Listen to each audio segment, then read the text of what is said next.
Welcome, everybody. I'm going to get started here in just a moment as we're just opening up the room. I'm going to put some links at the top, and my co-mod should be in here shortly, and we're going to get going.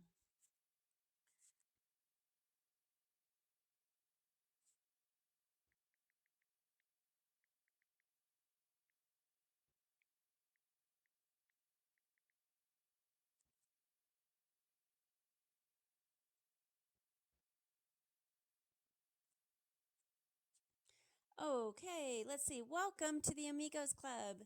The Amigos is the largest Latinx club here on Clubhouse. And today we are going to be talking about how to identify potentially dangerous behaviors in our teenagers in the light of some the new occurrences that happened, of course, in Texas. And so as for those of you who are new to our room, Rodrigo, Dali, and I, who those two should be coming in very shortly, we come into the Amigos every Friday at typically noon Eastern time. Today I had a thing for my kid. Who's also a third grader. And, it's the end of year craziness that's happening with all the presentations. And so I had to just push this back just a little bit so that I can go and watch her presentation because that was really important to her. So I apologize for being a little late today, but I'm happy that we are here to talk about this really, really important subject. And I'm going to be going ahead and make sure our co-mods know that they're coming in, that we're going to get it started. I do believe that the chat is also available for you guys to make comments and raise your hand and come on up and join the stage with me. As it is a discussion, not only just us talking about it today, we will be giving you tidbits and tricks and our knowledge as parent coaches. However, it is a conversation, so I hope that you do raise your hand and come on up. And I'm going to go ahead and get started in just 1 minute, actually probably less than that. I just want to go ahead and text these guys, tell them I started the room and that we're going to get going.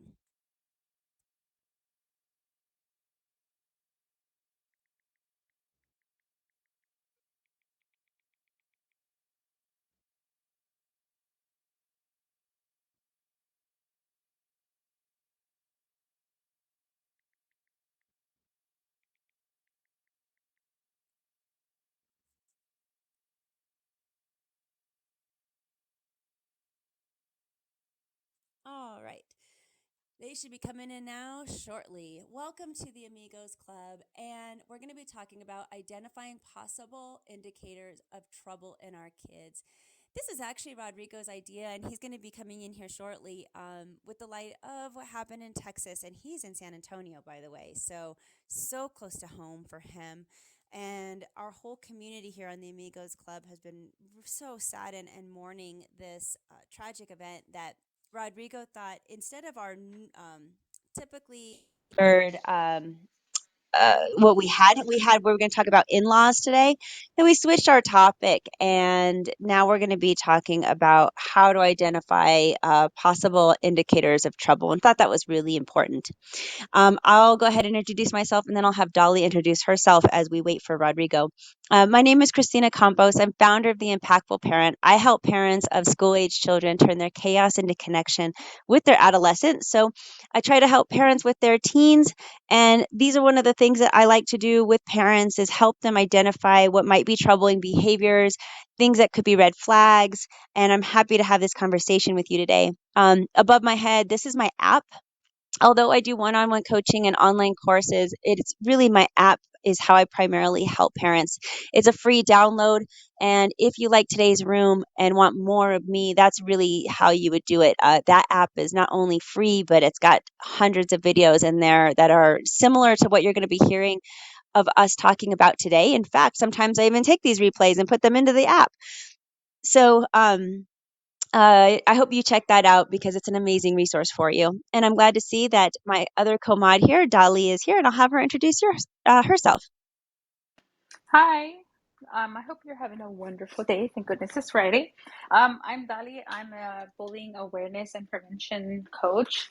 So I work with primarily parents just to help them advocate for their children. And of course, and I'm also a parenting coach. So that's why I'm here, because I like to contribute. And also, I think that Kristina has a lot of great topics that I really enjoy, and I'm always also learning from her. And I just want to thank everybody for being here, and I want to ask you to please share this room in the hallway, ping people in, and if you have a question or a comment and you want to share but you cannot come up and speak, use the chat feature, and I'll be monitoring that. And that's all. Thank you. Awesome. Thank you, Dali. I know Rodrigo will be joining us just shortly. I think he's in another room talking about this topic also. As this was Rodrigo's idea because he's very passionate about it, very close to home with him as he lives in San Antonio. And I just was like, yep, you're right. We got to change the topic. We need to talk about this today because parents need to hear it in case I know. One of the things that I've been talking about recently in the Amigos Club as we're mourning of what happened to our young children um, is that we put a lot of pressure on the teachers and parents to make change and to identify these troubled kids. But I really want to stress that anybody can identify a troubled kid and anybody can reach out to a kid that they think is having difficulty and make a difference in their life. In fact, parents are one of the, even though they're one of the most influential people in the teenager's life, that's also not the only person. And sometimes kids just don't want to listen to their parents. So it could be a coach, a community member, anybody. It could just be you who really can make a difference in a kid. And if you see some of the warning signs that we're going to be going through today, take note of that. Talk to that kid, reach out. And I'll tell you, their first reaction is probably going to be like, "Heh, no, forget you. I don't want to talk to you." And that's okay. Okay. Maybe they're not ready to accept some help, but what they are going to do is appreciate that you reached out with your concern. And even though teenagers act like they're all tough, I'm telling you, they roll their eyes, but their ears are open and they are listening to you. And it really does matter. So ignore all that frontal stuff and really go out there and make a difference in these teens' lives because they can use it. They really, really can. And so just, ignore the front sometimes that some teenagers have and just get past that. What I like to tell adults that get rejected by offering help to teens is just leave the door open. Say, okay, you may not want my help right now, but I just want to let you know that I'm here if you need me ever later on. And you just leave that door open. And um, that's going to be really important. I'm going to have Rodrigo introduce himself, and then we're going to go ahead and get started with some of these warning signs. Welcome, Rodrigo. Hey, good morning, good afternoon to everybody that's here on stage with us. I just wanted to thank y'all for coming and really just listening. And if you have any questions, always we welcome people to the stage. But I really want to make sure that we talk about these possible indicators because obviously with a tragedy that just happened, that really hit home for a lot of folks. And I think it's really important, besides all the talk of why it happened, what happened, and this and that, how can we prevent it? And I know a lot of people talk about, oh, doors, oh, guns, oh, more this and that. But how can we prevent our kids, especially our young men, from subscribing to these philosophies and these ideas where they eventually commit these tragedies? Let's just be real honest, y'all. It's young men. It's after shooting after shooting after shooting. It's young men.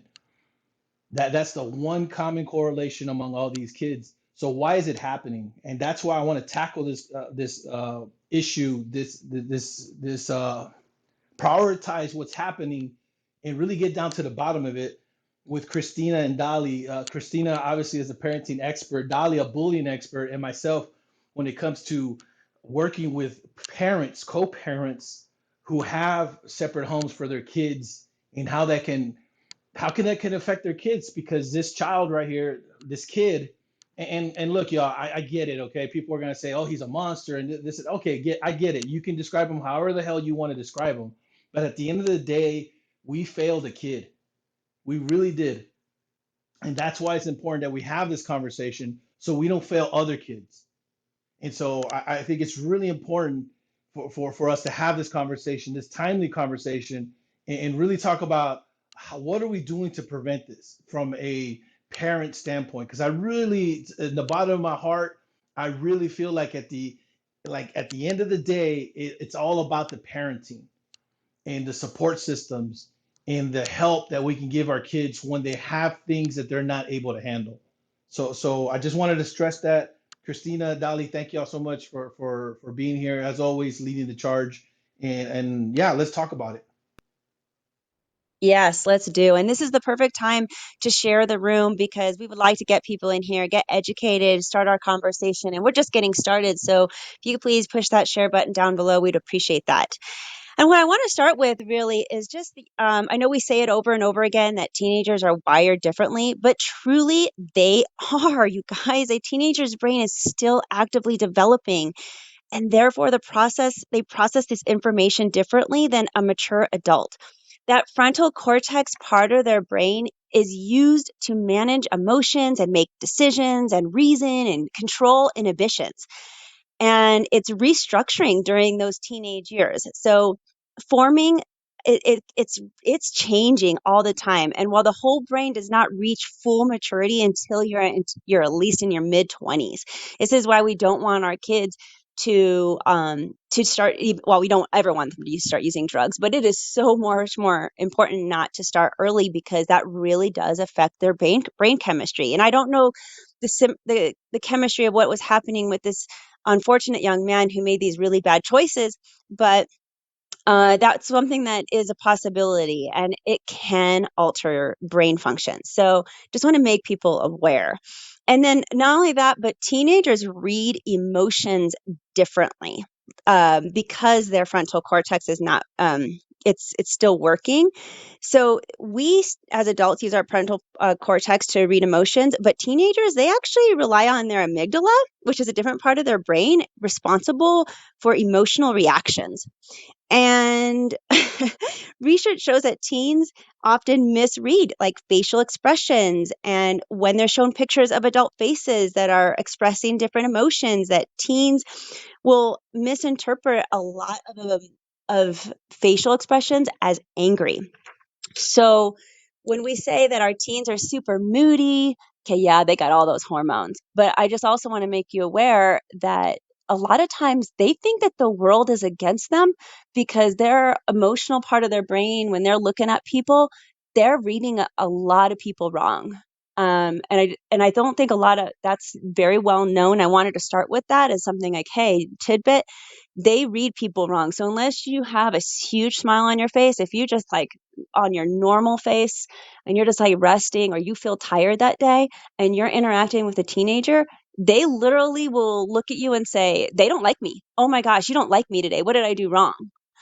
And they will misinterpret that. And so it's something to be aware of. And just one of those first warning signs of why teenagers become so defensive and angry because they're reading you wrong. And I don't know if my co-mods, I want to pause there for a minute, if they've seen any of that working with teens before. Yeah, I have definitely seen that. And I remember every time I always, like when a teen says to me, "Oh, my teacher hates me," and I'll ask them why. And it's so funny because you're right, they really do misread people's body language or sometimes even the tone. And I've even been present during some of those interactions with, say, an adult and a teen, and the teen will tell me, "Did you hear that? You see, he's very mad at me." And what I heard is completely different. It's like, no, not really. That was just, somebody telling you, "Hey, you should do this." Um, so it's almost like they're on a defense mode a lot more than not. And of course, that is heightened when something's going on in their lives and they don't even realize that they're doing it. So having those conversations with them is important to say, "Hey, I noticed that when this happened, you interpreted it this way, but this is what I saw. What do you think about that?" Instead of saying, "Hey, you were wrong. That's not what so and so was saying to you, or that's not how they said it to you," because then they feel like, oh, just totally invalidated, and then they don't even try to keep an open mind and replay that scenario in their head and see how maybe they could have interpreted it wrong. So it's a challenge, and I think it takes a lot of skill and a lot of patience to be able to um, have that conversation with them and say, hey, let's reevaluate. Do you really think that that's what happened? But at the same time, you don't want to ask in a way that they're going to doubt themselves, right? Especially when it comes to for reasons of safety. Because one of the things that I always tell kids is like, follow your intuition, but you also have to teach them to not overread, and it's different, and intuition is so different than being on defense mode. And that's all.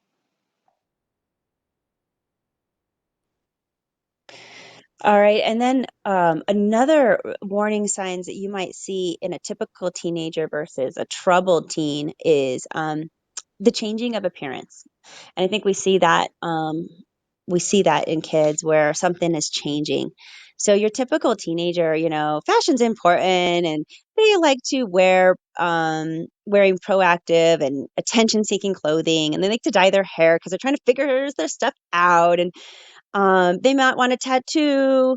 Who knows? Their fashion is going to change over time. But the warning signs of a troubled teen are a little bit different. So the changing appearance could be a red flag. If it's accompanied with problems at school or other negative changes in their behavior, like maybe they're cutting or doing self-harm, or they have extreme weight loss or extreme weight gain. Those are all warning signs when it's coupled with how they're looking and how they're changing their appearance. So be aware of that. That's a red flag. I know after Columbine, immediately there was an image to what these kids would look like, what a troubled teen would look like, right?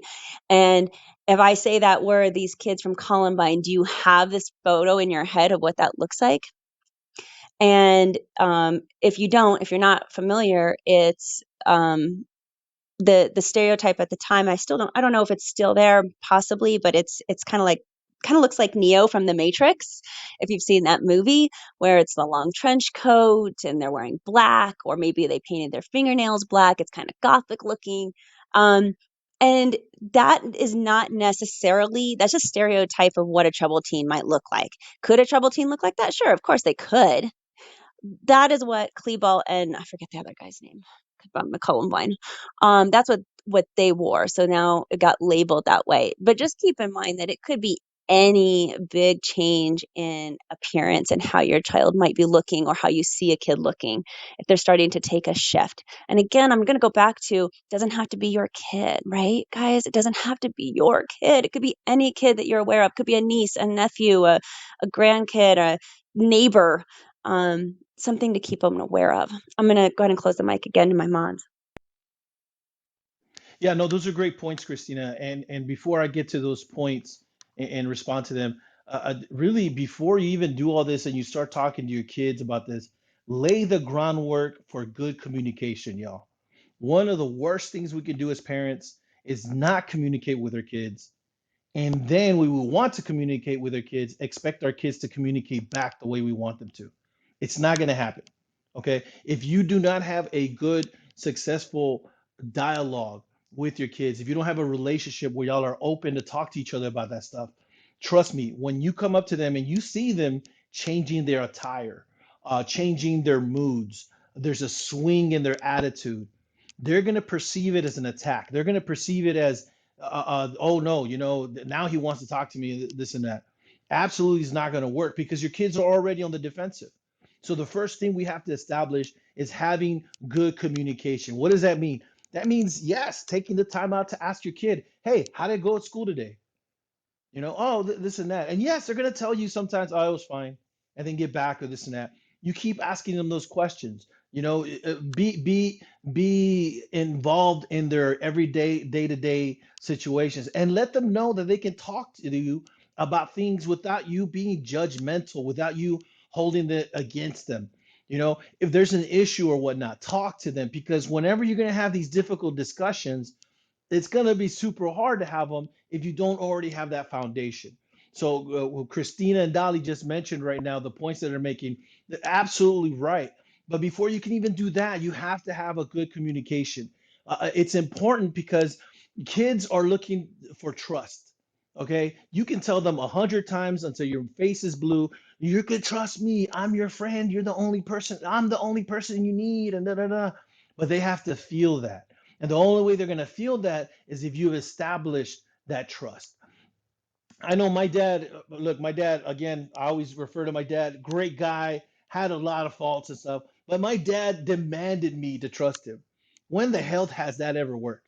Okay, when somebody comes up to you and says like, "No, you're gonna respect me. Tell me what's going on and this and that." No, they're gonna shut in. I shut in. I didn't share with him, so I went through a lot of stuff myself. Situations at school, emotional feelings, all this other stuff, and I couldn't share it with him. I never shared it with him. And so that's why it's really critical to establish that base, make sure that we have a foundation where we can talk to our kids and our kids can talk to us freely and openly about these things. My son and I, we literally had a conversation last night. The last few nights we've had conversations about what's going on, about what has happened. And again, these are open conversations. We talk about a variety of things. I'll bring them up as we're having this room, but going back to what Kristina was talking about, changes in their mood and their attire, it doesn't have to be like, hey, oh, hey, I saw you wearing a black shirt yesterday with black. What's going on here? It doesn't have to be like that. If you've already established that foundation, you can say, "Hey, I see you got a new shirt. What's going on here? What's up with that?" Something not, not non-invasive, something that truly you're trying to get to the bottom of it, that you sound actually interested and not judgmental. Because again, if your kid is going through something, you want them to share something with you. You don't want them to ball it in. You don't want them to just leave it there and let them form their own narrative to somehow resolve those feelings in their own way. Obviously, not every single kid does this, right?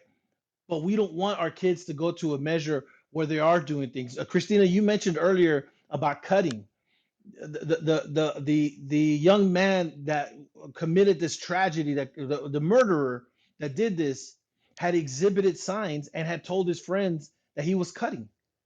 He showed his friends that there were the scars and his cuts and everything, and they told him, "Hey, dude, stop it." If his friends saw that, at some point, you're hoping that if you have a relationship with your kid, that you'll see it too. I pick up my son all the time and we play and we talk. And last night we were having burgers. I made homemade burgers. I'm looking at him. It's not like I have to inspect his arms. Let me see your hands if you're cutting. No, you'll know if something's off. If my son is wearing long sleeve sweaters here in the San Antonio heat, it's 93 degrees outside. Something's up. Again, I don't have to go up to my son and tell him, "Hey, let me see your sleeve. Let me, this and that." No, eventually you'll see it yourself. But when you have a good relationship with your kids, when you have good dialogue and there is communication there, those things will naturally come to you. They will talk to you about these things and you'll notice it. And if you do see cuts, if you do see something, an outward sign, yes, tell them, "Hey, I, you got a cut on your arm. What's going on there? Are you okay? And when you come across that way, they're not going to see it as an attack.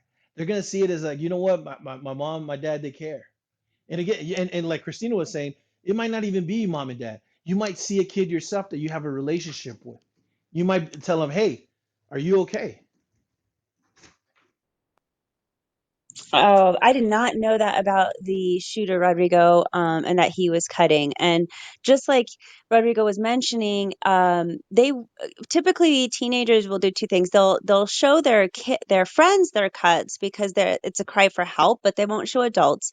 So having even open communication with your child's friends is also a good idea. And I'm not saying to be invasive, but to be welcoming to the friends, to be nice to their friends, so that if the friends feel like they could come to you also in times of their own trouble or trouble with your child, that they feel like they could talk to you because you're a welcoming, nice person, could be really a game changer and a turning factor.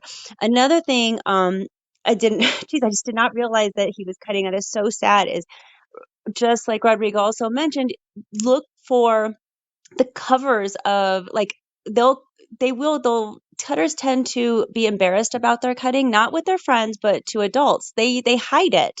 So instead of saying, let me see your arms, like exactly, you're not going to say that. But look for that unusual behavior instead of, it's really hot outside. Why are you wearing, a sweatshirt? And why are you wearing a hoodie? And yeah, you're wearing hoodies every single day. Kind of, okay, every single day, and today is super, super hot, that might be a red flag for you to look at. If you invite them to a pool and now they don't want to go to the pool because they don't want to get into something that has less clothing, that could be a warning sign. And don't forget, cutting does not always happen just on the arms. It happens actually more often on the legs, in between the thighs, like on the thigh areas. Those are the places that are actually much more common than on the arms or on the wrists. And I know that's a stereotype to say arms and wrists, but it's not always there. And even instead of cutting, a lot of kids right now are picking. They're pickers. They find something and they're just picking at it until it becomes a significant wound. And that also could be a warning sign that they're having some trouble. They're picking at something and they're trying, maybe they don't have the willpower in them to take a razor and slide it across their arm, but they'll pick at something to a degree where it will leave a scar. It's bleeding. There's some cuts there. So just other things to think about. A, a typical teenager behavior that everybody will see is teens beginning to seek independence. So they'll butt heads with you and they'll argue. But a warning sign of a troubled teen, the difference is a consistent escalation of arguments, possibly violence, skipping school, getting in fights, run-in with the laws. That's the difference between your typical teenager behavior and then this more troubled teen. So keep that in mind. And I'll go ahead and close my mic to my mods. Kristina, uh, I feel a little awkward sharing links around this young man, this killer, because I don't want to glorify or do anything like that with his name. But at the same time, we need to figure out what happened here so we can learn from this and really help our own communities, our own kids, our own family, the teens, the young men really that are around us. And like you said, the cutting he was performing was actually on his face. Okay. If you read several articles about what happened, again, spot on tip that you just gave right now. It talks about he became increasingly more aggressive, more violent towards his coworkers at the Wendy's that he was working at. People were noticing the behavior, his change, the demeanor, the way he was acting out. There were clear signs that something was going on.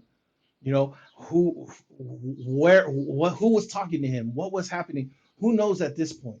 But there were clear signs, and like you said, when especially young men, again, I'm just going to call it out, y'all, it's young men. Okay, virtually every single mass shooter has been a young man. Okay, what is going on here that's driving them to these issues that they have to act out like this? And one of them is acting out aggressively and not being called out for it. When you read these articles and the employees from the Wendy's talk about it, oh, he was harassing, some of the young ladies. He was very mean towards some of the employees that were there. When they talk to the neighbors, they say, oh, he was getting in fights with his mom all the time. That he was yelling and this and that. It just leads you to believe, okay, there's something is going on there. There is some aggressive behavior that needs to be accounted for. What's happening? And the lack of a support system that he had compounded that because he had nowhere to go to talk to about that. Right now, in our own communities, there might be a young man like that. You may recognize a young man that, you know what, man, I've seen this kid before, and now he's acting differently. Something's going on, this and that. We don't know their stories. This young man, for example, didn't live had his mom was not living with his mom anymore. Was actually bouncing over to his grandma's house and had a stepdad. His biological father was not necessarily not really in the picture. There's a lot of things here where these systems of support that we need to have in order to support young kids, our daughters and our sons, but especially our young men, were absent. And this led to a further decline and a further erosion where this young man, this murderer, committed this tragedy. That's why it's so critical to understand what are the signs, and not again, not to idolize him or to lift him up or any bullshit like that. It's about understanding why he did this, where he came from, what were the factors, and ultimately applying those lessons learned to the young men in our community.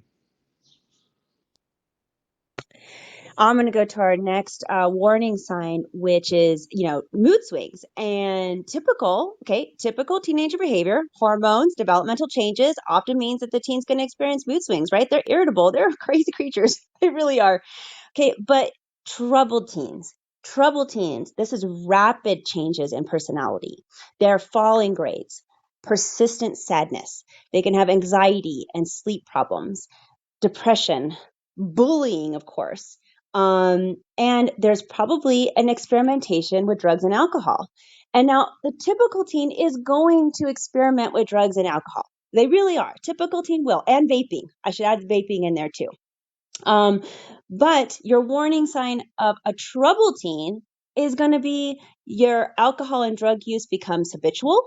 It's going to be accompanied by problems at school and problems at home. And it could indicate a substance abuse issue, really, where it's going beyond experimentation and now you have substance abuse. And that's a really big indicator. I don't know, Rodrigo. I haven't heard or haven't been doing studies on this kid, but my guess is that, I mean, at the bare minimum, he was a vapor. That would be my guess.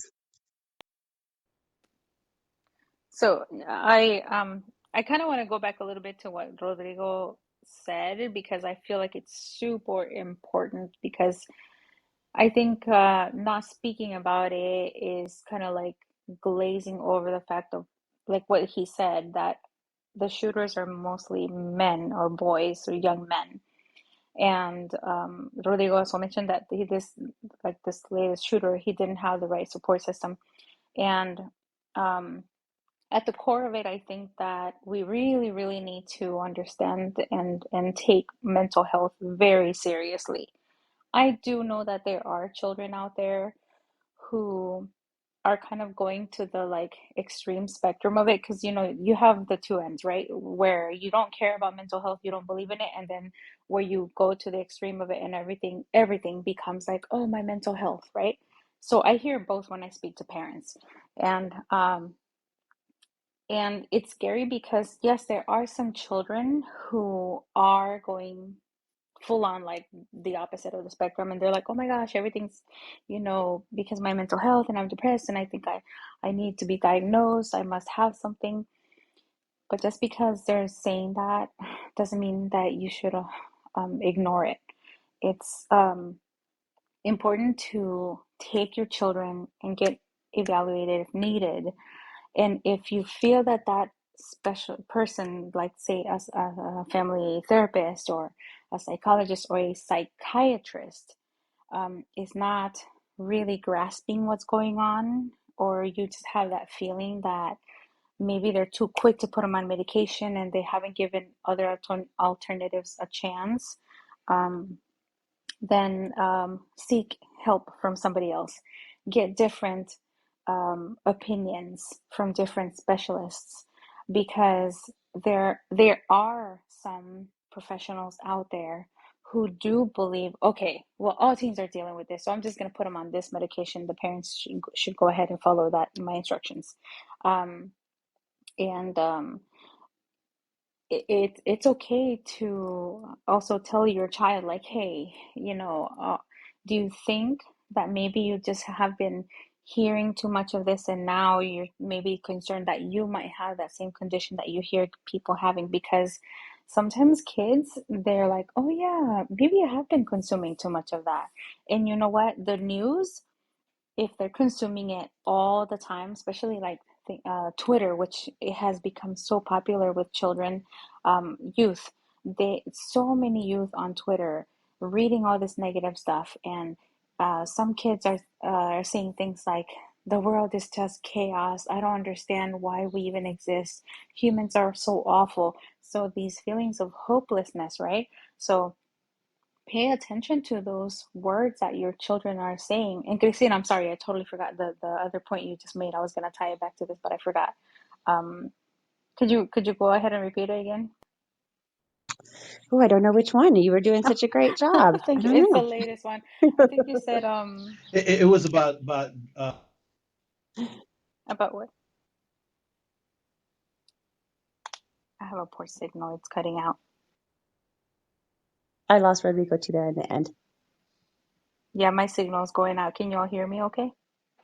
Well, one thing I want to add though that you remind me of is that so if you have or you see a really violent teenager, that could be super scary. Like it is freaking scary. Okay, let me just tell you, they're boys tend to be angry and aggressive. They throw objects, they kick doors, they punch walls when they're angry. And girls are much more expressive verbally than they are physically. So if you have an angry boy, they are more to take action with you versus a girl is more likely to talk back to you. But that action, if you're a single mom, could be really scary when your son's a teenager and they're probably bigger than you are. And that's scary. So another thing I want you to remember is that to definitely go get help, first of all, if you're a single mom and you're dealing with something like that. But anger can be a challenging emotion for teenagers because there's so many other underlying emotions under anger. There's frustration and embarrassment and sadness and hurt and fear and shame and vulnerability. And boys don't want to be vulnerable, which just makes them even more angry. So, and then they lash out even more. It's this kind of horrible, vicious cycle of feelings that boys can internalize and then not know how to deal with. So, what do? They act out and they get aggressive. Not all boys, but it happens. And so, I just want you to remember when you see an angry boy, that boy is not just angry, they're also scared, and they probably feel like nobody sees them. There's a lot of hurt feelings in there. Anger is just this top emotion that we visualize. And underneath all that emotion, there is so many more. And that's what we need to start peeling back these layers with these boys to get to those emotions and allow them to express them so that this doesn't happen again, because it's all that frustration that they're feeling that they don't know how to express and they don't know who to express it to and they don't feel like they even can, that is bottling up until you get an explosion. And it is so sad to me. So when you see this angry boy, I just want you to remember you're just looking at the surface level, like the iceberg on top of the water. Underneath that, that's what you need to get to. And how you're going to get there, I mean, of course, like Rodrigo said, it's communication, it's connection, and it's love. It really is. Love is what is going to counteract all the negative shit, because the body wants to heal. The body wants you to love it. And that's really where this comes down to.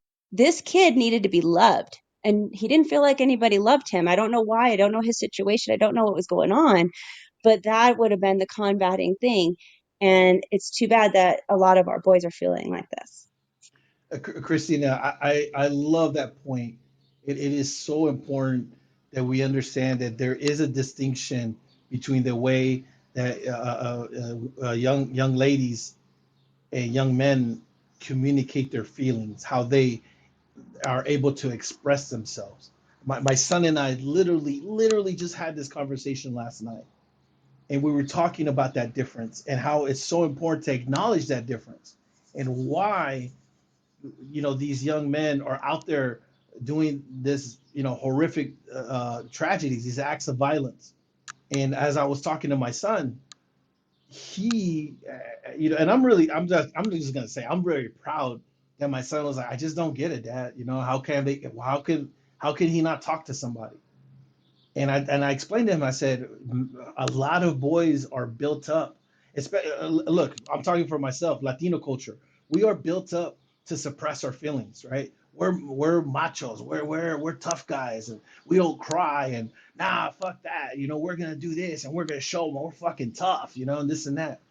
And what ends up happening is a lot of young men don't know how to handle those feelings. And like you said, Christina, they express it as anger, but there's something behind that anger. And sometimes we don't take the time to figure out what's going on there. There's nobody that has that support system for these young men to really counter those acts of violence with love. Which, hey, what's going on? How are you doing? When I see my son, I got my son a punching bag, and when I see him with a punching bag, Christina, I already know my son is releasing stress. He's releasing frustration. He's releasing anger. I let him do his thing. He finishes. He's happy or proud. It's a fake, smile. He takes a shower. When he gets out, I go, "Hey, so what's going on, bro? What's up, Papa?" And he opens up. He does this, and it's almost like clockwork. It's a routine, but that's the way he's managing his stress and his anger and his frustrations. And I'd rather have that, a punching bag, because he's that, like you said, Christina. That's how a lot of young boys, young men, they need to release that, right? But they still need to talk about it afterwards. They still have that feeling, and so it's important that we have that communication and that we allow kids to express themselves, because this young man obviously had a lot of pent up frustration, a lot of anger, a lot of resentment, but they didn't have any way of letting that go. And it's a fucking shame that we let him down. Well, a lot of folks let him down. I'll say one last thing, and then I see that Dede's up on the stage, and I appreciate Dede for coming up, and I want to welcome anybody to come up so we can share our experiences and what we think, and really get down to this, and hopefully build a better understanding so we can help these kids, but specifically these young men with what they're going through. It's Dede. How are you doing today? Hi, everybody. Kristina, Dali, Rodrigo, thank you so much for emphasizing this part, especially Rodrigo, when you talked about the cultura, because you're right.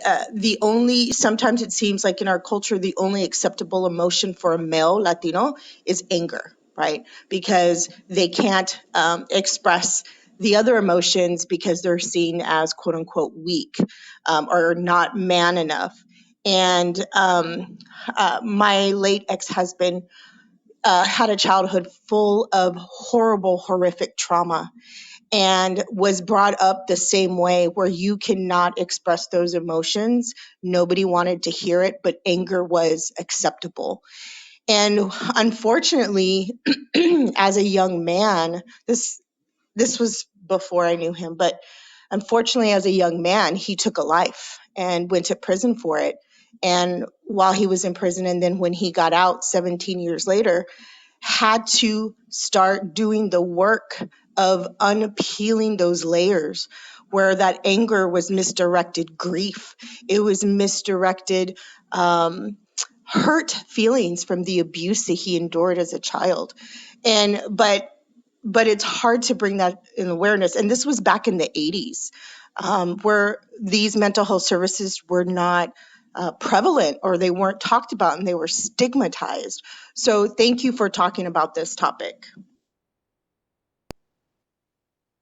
I want Of to course, add one Dede. last Yeah. thing before Christina takes it over and gives us another topic, and that's the fact that what you just mentioned, Didi.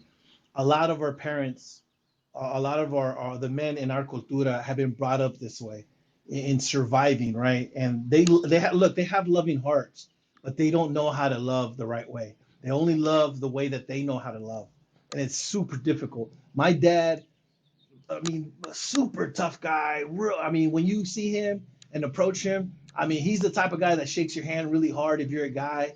You know what I'm saying? I mean, just machismo oozing out of him, and never cried. Always had this tough ass look, tougher look than the one that I have on my avatar. But when my dad drank, man, the tears would flow out, and he'd have so much pain, and he'd have so much hurt, and it sucked that my dad just cannot get over that upbringing that he has, that he can't really share his feelings the way he should share them, and the way he probably wants to share them, because he feels so tied to his identity of being the tough guy out there. And we can't let that happen. We got to be honest with ourselves, and really it's incumbent on us to change that. And it's going back to Christina, her very first room, parenting better than our abuelitas. It's incumbent on us to be better parents and prepare our kids to be good parents as well. Yeah, guys, I mean, I'm speechless. This is all so important stuff, and it's things that we need to work on. We need to give our boys space to to express themselves. And that also leads me to the next thing is, if you want to help your troubled teen, whoever they are, you actually have to give them space to do that. And a lot of times we don't give them space. And I don't mean like, oh yes, we accept all the feelings, but to have that opportunity where you sit down with somebody and say, hey, I see something's going on, what can I help you? And listen, just listen. So many of us listen to respond, and that's just bullshit. We need to just listen so that they can get their feelings out, creating that space. And then let your teen have space to also retreat. I know that we complain about, oh, my teenagers are always hiding in their room. Okay, part of that is good. And the other part is it too much? So there's a balance there, of course. But allowing your teenager to have that retreat, to have that little space and privacy is really actually a very good thing, as they're going through a lot of shit themselves and experiencing a world that they are navigating and learning on their own. So if they to give them that space, I'm allowing you to say it's okay to give them that space. Now, you don't want them hiding in the room all the time, and that's when you want to step in and make sure that they're not too lonely, or they're not over hiding and getting anxious, but give them that space. And my last warning signs for you guys is as I talk about this, and I've said a lot of them already. We've talked about changing in appearance. We've talked about aggression. We talked about drug use, and all those things. But also, if you see your child playing with weapons of any kind and experimenting with them, this could also be something that you just want to look out for. It does not necessarily mean you have to intervene hugely because a lot of times it'll start small. It'll start with, like, let's say a 6 to 9-year-old who finds a knife, a pocket knife or something, and they just want to, kind of dig with it. And part of it is curiosity, and the other half could be playing and kind of experimenting with a weapon. And then, of course, that increases over time as they get older. So, and we all hear a lot right now with, oh, blaming the video games. Okay, Rodrigo and I have had rooms on video games in the past. We're not anti-video game here, but there is some validity behind a lot of very violent video games and desensitizing. So that's just another thing you just want to think about, be aware of, as we go through this. And then threatening of others. Pay attention to how your child is interacting with other people. And I'm sure Dali could also step in with this, is how are they bullying people at school? Are they feeling so out of control in their own life that they're going outside of the house and trying to gain control somewhere else at school, maybe in their relationships, and they're just being way too aggressive with their friendships, with the people at school, because they are so out of control inside that they don't know how to express it. So what do? They go out and they bully. So I'll stop right there. Yeah, and kids that were hurt in any way, like for example, bullying, we all know that they feel like, okay, if you can't beat them, join them. So it's really important to also watch those behaviors and listen to how they're expressing about incidents that they observe at school. You can learn so much from your kids just listening to them tell you about, say, a fight at school or among friends, because it'll give you an indication of maybe how they would handle it. And then even ask them, I was like, how would you have handled that better? How would you want somebody to respond to you if you were the one that, did that? Because kids need a lot of direction, and they also need to know that, say, if they give you an answer like, oh, I would have punched them in the face, um, instead of having a response of, well, I would beat your butt, or, you better not do that. Instead, just have a calm conversation and say, well, do you think that that's the best way to handle that? Because think about the repercussions. What are for every action there's a reaction. So what reaction would that yield you? Like, how would you feel about that consequence?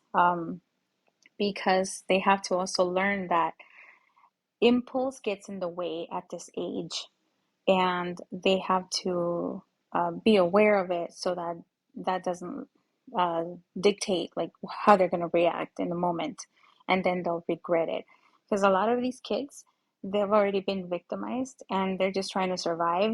And of course, violence with violence is not the answer. Sadly, a victim who has been bullied for a long time and then they just get fed up and then they end up using violence to defend themselves, they end up being re-victimized yet again, sometimes in a harsher way. I do know that sometimes it works. I know that sometimes you've been bullied and then you just punch them in the face one time or something like that, and it'll stop. But guess what? It doesn't always happen. And now schools are becoming, which is ironic because they're becoming more harsh with the punishment, but usually from what I'm seeing, on the wrong kid, the kid that actually needed the help. Uh, and they're waiting until things have escalated too far. Um, and one thing that I always tell parents is, if you don't know how the school manages these situations and how what it is they're doing to keep your child safe, you have every right to ask. You have every right to ask. The school psychologist usually handles any type of bullying or anti-bullying programs. The PTA or the principal handles any type of workshops, workshops for the parents to learn how to work best with the school for anything, whether it's academic or social emotional type of things. And one thing I just have to add this about the clothing, because Kristina, you mentioned it. When kids start coming home with new attire, keep in mind too that there's a new tactic of, well, maybe it's not new, but the looks are new, of gangs.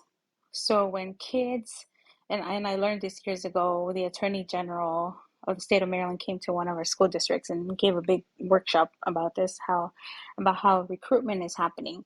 And these kids are sometimes being befriended by a kid, giving them, like, say, a new pair of jeans because they're like, oh, this is extra. My mom gave it to me, but here, you can have them.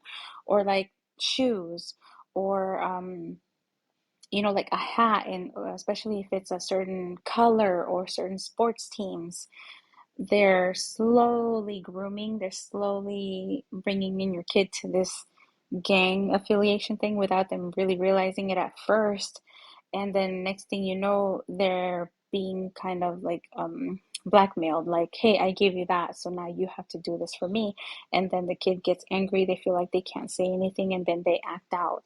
So keep that in mind too, because oh man, kids, I don't know, I see it as it's so tough to be a kid nowadays because there's so many different pressures.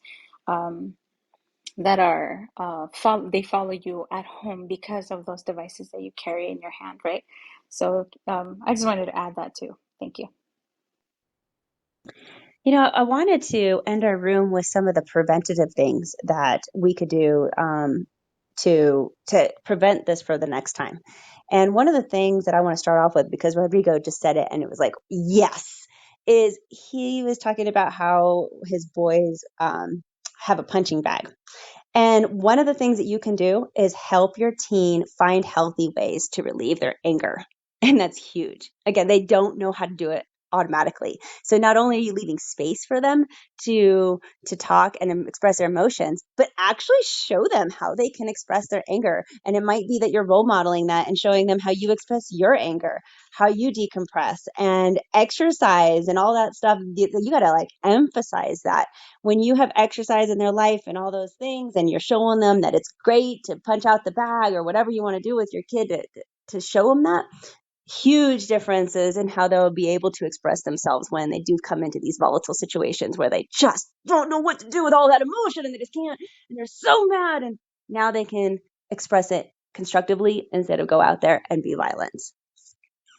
Do you guys have any other ideas of how you can, what else can we do for our kids to prevent this? Yes.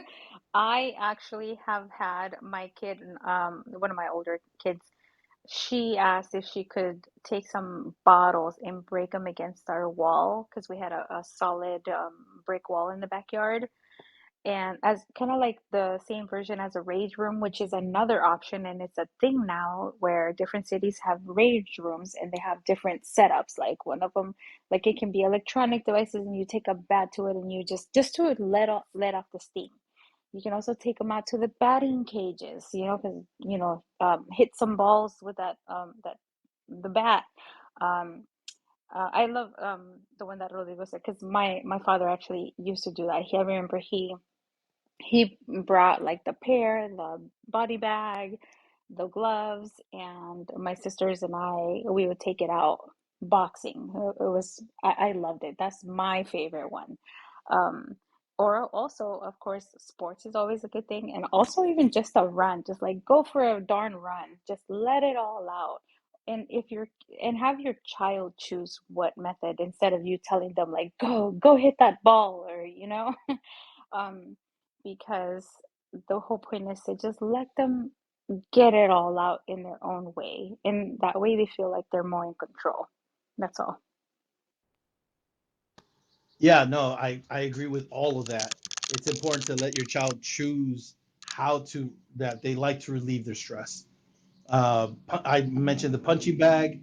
I've taken my son to the shooting range. I don't want him to fantasize what it is to have a gun. I want him to know how it feels. I'm a pro 2A guy. You know what I'm saying? And what I mean by that I mean like, hey, I'm okay with folks having guns. You know what I'm saying? I'm for reasonable legislation and all that stuff, right?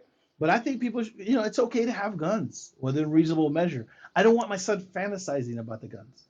And so what do? I've introduced him to him. He had a BB gun when he was little. I told him about shooting safety. The very first thing I did was got mad at him because you know what he did when he got the BB gun? He immediately grabs it like he's fucking John Wayne or something, and is gonna shoot something and pointed it actually at me, by mistake while swinging it around. I scolded him. It was a great learning lesson because he realized, oh my God, you're right, I'm wrong, blah, blah, blah. Little kid. Now, when we go to the shooting range, it's nothing. We play Call of Duty, we play Grand Theft Auto. My son knows he doesn't fantasize it, but there's no gun fetish or anything like that. He just understands it's just part of it. They can be useful, they can be fun, XYZ. But at the end of the day, my son relieves the stress and we have a good time and we talk on the way over there while we're there and then when we come back. And it's really key, y'all. What Dali said right now, it's really key. Let your kids choose this. We've talked about this before, Dali, right? When we tell our kids, okay, hey, we got a date night, or we got, hey, mommy, daddy, daddy Sunday, or daddy mom, daddy daughter day, or mommy daughter day, but whatever, right? You let them choose. Let them choose where to go. It's not gonna hurt you to go to a damn park for a couple hours. Because like I remember this, Dolly, because you said this and it like stuck with me because it is so me with my son. You go to these places, your kids are gonna be droopy, but then they're gonna have fun, and then they end up talking to you. They end up saying something like, "Yeah, I've been having problems with this kid at school," and they just open up. Why? Because they feel safe, they feel comfortable, they feel like you're actually interested in what's going on in their lives. They feel like you are actually invested in them. That's what kids want to feel. They want to feel secure. They want to feel safe, like they can actually open up to somebody without getting judged, without immediately getting reprimanded, without you coming over here and saying like, "Oh, really? Oh, that's weird. Oh, toughen up." This and that. They don't want to hear that shit. They want to be listened to though.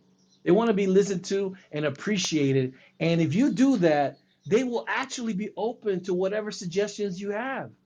Okay, and this has happened to a lot of my clients and myself personally.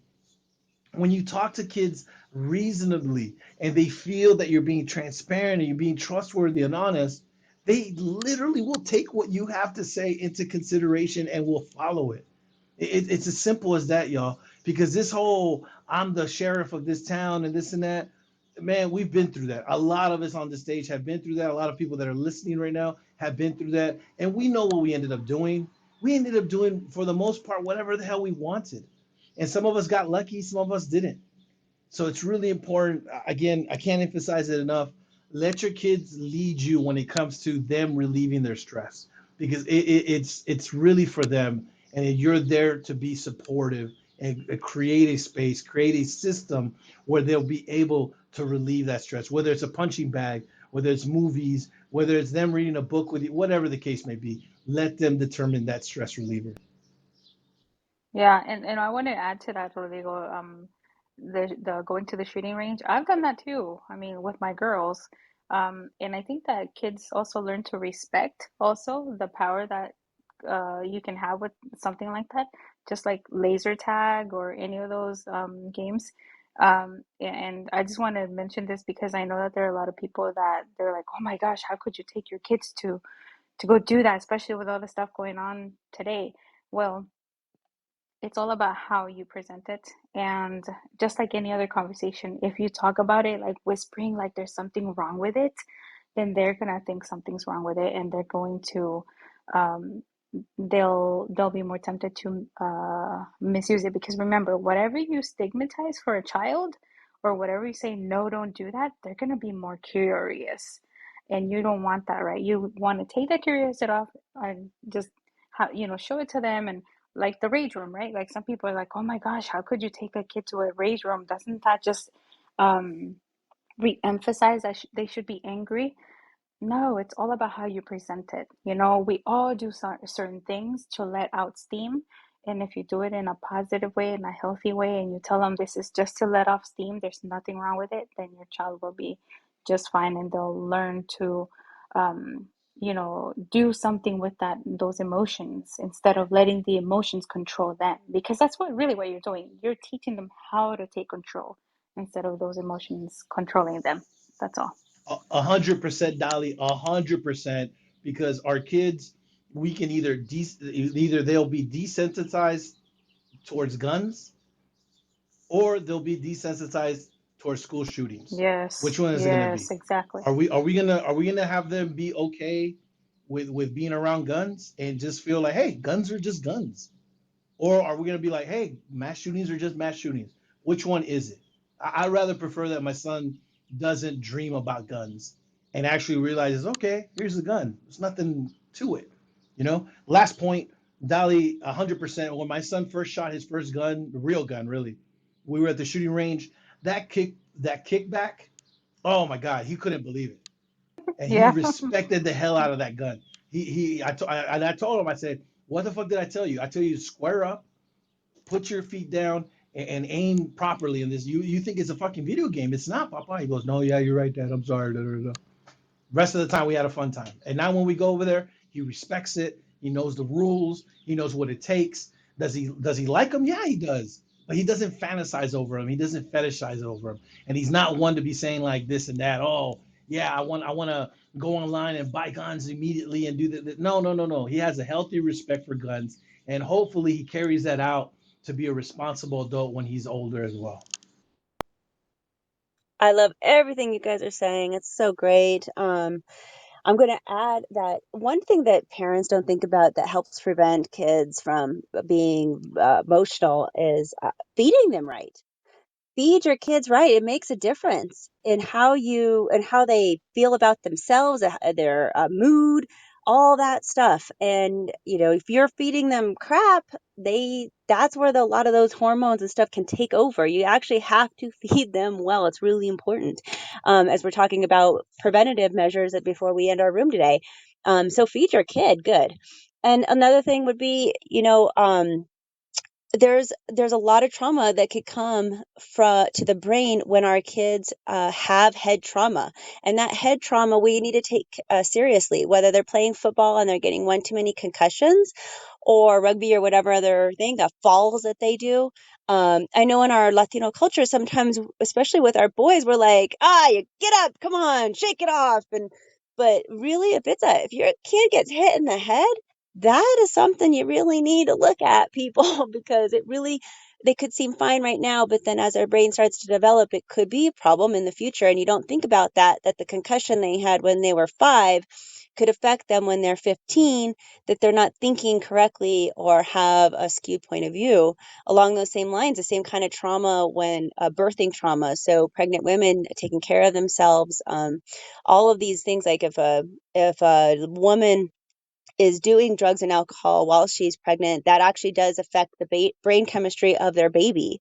So things to think about in those prevention ways of why things life just happens, and it's so horrible, it's so sad, but those are real things that I want to make everybody aware of. Kristina, I'm so glad you said that.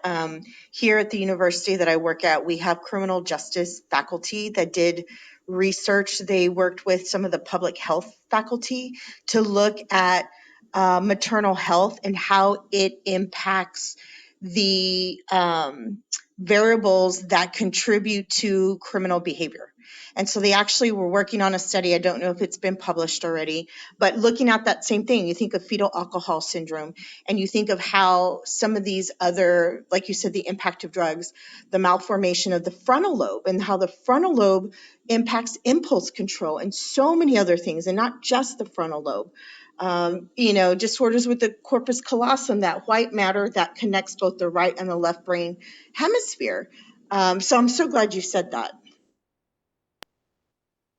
Thank you, Dee. Yeah, people don't think about that, it could, I don't want to put blame on any mother or anything like that, but it's true. That shit is real. And so we're talking about prevention. You have to mention it. It's a big deal.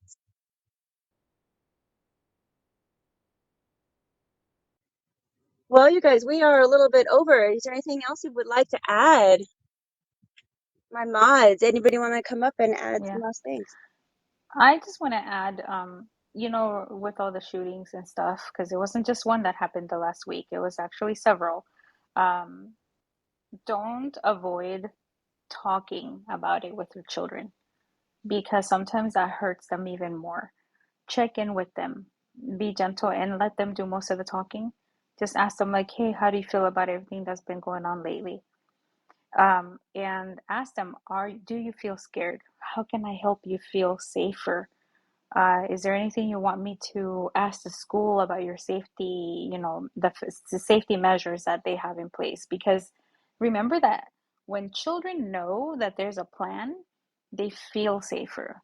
And also talk to them about, if something were to happen, what is the plan between you and I? Because I know that the school's going to call, right? The schools are always going to call as soon as possible.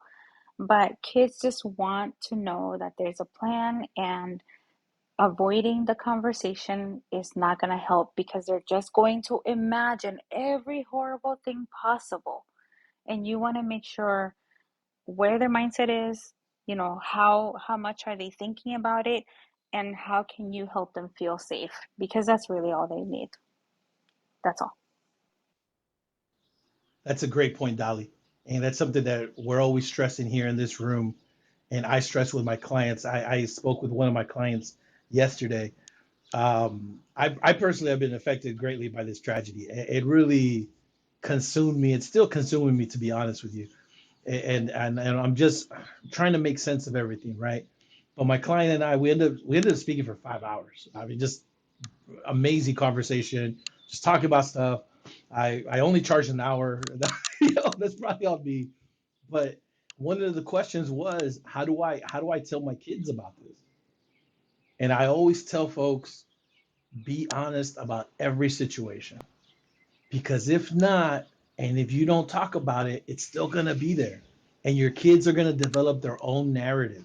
They're going to figure it out on their own. And it could be influenced by their friends. It could be influenced by YouTube videos. It could be influenced by social media, another relative, whatever. No, be honest with it. It doesn't matter if it's your divorce. You're going through a pending divorce.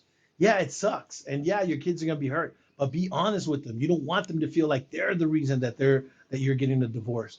There was an accident that happened. Be honest about the accident that happened. Yeah. Hey, I fucked up. I messed up and this is what happened and here's how I'm learning through this and this and that, because you want your kids to know what happened and to be feeling safe and secure that they have the right information. So don't avoid these topics. I told my class, I said, no, meet it square in the eye. Tell them, hey, so what do you think? I mean, are you and your friends talking about this, or what do you think, and this and that? I had that conversation with my son, and one of the things that my son said is like, man, I can't believe how weak he was. And I said, slow down, slow the fuck down. What do you mean how weak he was? Well, yeah, yeah. And my son started talking about memes that are on the internet. And he started talking about like, well, I read on Instagram this happened and this and that. And then I explained to him, I said, man, look, Papa, yes, he killed those kids, man. He's a fucking murderer, man. Terrible. But what led him to that, man? And then we started talking about support systems. We started talking about how privileged my son is to have a good mental health, a good mental health, a state of mind where he can handle traumas. He had a breakup recently. He's handling it. You know, he's I don't feel he's depressed. He doesn't he tells me he's not, and I see him. Yes, he gets a little, off kilter and he punches his bag and this and that, but he's learning how to deal with it healthily instead of just simmering there and not talking about it. When he broke up, he came to me and he literally told me, "Dad, I need a hug." And I hugged him, and he told me he broke up with his girl and yada yada yada, right? We need to let our kids, our young men know that it's okay to talk about this shit. That they have a safe space to talk about stuff. So yes, and in my last point that I wanted to share with everybody is I posted a link in the chat right now from the Daily Mail, and they're talking about there's an interview. It's a whole article, but there's actually a video of the stepdad, the young man's mother's boyfriend of the stepdad, and I would really appreciate if y'all would see that. Just look at that, and you realize that a lot of these parents are not equipped, man. They're just not ready. They don't have. They love. You could see from the video the guy's pained. He's confused. He doesn't know what's going on. He's like, "Fuck, man, I didn't see anything." But can we really, really honestly and truthfully depend on someone who doesn't know how to show that love, who was raised in the same toxic environment that my dad was, that a lot of our parents were? Can we depend on these folks to raise these kids? It's fucking tough. My dad grew up with a survivor mentality. That's the type of love that he gave me. That's why I have to eat every single taco I have, even when I'm already full, by that scarcity mindset. It's all these things that have been that are passed through generationally through the knowledge, the wisdom, and the love, and our DNA, everything, and it comes to this point. And so some of us are just, it's just difficult. It's difficult. Do they have hearts? Yes. I'm positive this kid had some love somewhere. It just wasn't nurtured. It wasn't nourished. And honestly, there's a ton of kids like that. They don't see a way out. And it's really incumbent on us to do our job as much as we can within our local communities, at least to reach out to these young men and ask them, hey, are you okay? And start that foundation of communication where they're going to feel safe, that they can share how they feel. Because right now, a lot of these kids don't feel safe. And instead, they bottle it up and they start subscribing to these philosophies, whether it be an incel culture, whether it be white supremacy, whether it be the loss of men's rights and all this other shit that's going on. They're losing it. And instead of us confronting it, we're like, no, they'll be all right. I see my son. Yeah, he's a loner. He's on his Xbox all the time, but he's cool. He gets B's and C's.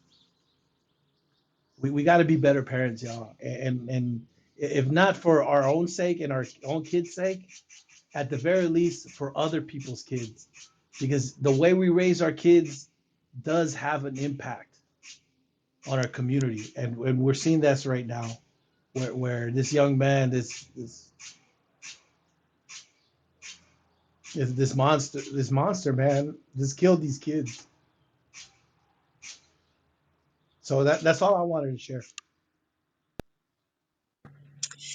And I'll leave you with, it starts with us. I know right now we're all trying to point fingers and blame, and whether you're blaming guns or you're blaming that kid or you're blaming, I don't know, whoever you're blaming, that's a natural reaction as our brain is trying to make sense of this horrible thing that we can't make sense of. Blame goes first in our bodies, but really, it all starts with us. You can make a difference. You can reach out to a kid today, whether it's your own or somebody in your community, a neighbor, a nephew, a niece, whatever. reach out to somebody, make a difference in their lives, make a connection with a kid, and you will change the world for that kid. And then eventually you'll change the world for the world.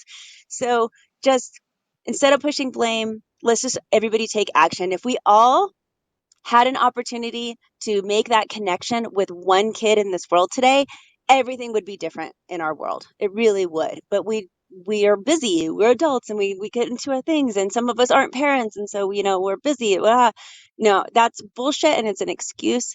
Make the time to reach out to a kid today, and you're going to see dividends come back to you a million times over. So I hope that you come and join us again. We are here on the Amigos Club every week, usually at noon Eastern time. On Fridays, and next week we'll be back. Next week, our scheduled meeting is going to be about how we teach culture to our kids, which I think is going to be an awesome room, because then we could talk about how do we teach our culture to kids, and are we passing down some of this toxic stuff that we don't want to pass down anymore, or are we in bettering our kids so that they're not, are we parenting better than abuelita? Are we? Because that's really the goal. So come join us again next week. And if you have a topic that you'd like to hear and talk about, I'm actually going to be doing scheduling by the end of today. So send me a DM. I would love to hear what topic you would like to talk here and have the conversation about. And I'm open to putting that into a room. So until next time, you guys, you got this. Thank you for my mods for being here. Thank you. Have a good weekend, everybody. Thank you.